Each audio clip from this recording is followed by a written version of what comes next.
Farishtalar Allohga sajda qilayotganlarida butun osmonlar qatlamida 4 barmoqlik ham joy yo'q bo'lsa, ular yaratilganlaridan beri uzluksiz Allohga sajda qiladilar. Ularning boshqa hech nima bilan ishlari yo'q. Milliard yillar davomida ular faqat uzluksiz sajdada bo'ladilar. Ular Allohga sajda qilayotib nima deydilar? Ey Robbim, bizni kechir, kechir bizni ya Alloh. Biz sening haqqingni ado qila olmadik.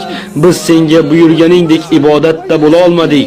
Hadis qudusiyda Alloh subhanahu va taolo shunday deydi: "Ya ibadi, ey mening qullarim, sizlar och qolasizlar va men sizlarni rizqlantiraman. Har biringiz och qolasiz va men sizlarga rizq ulashaman."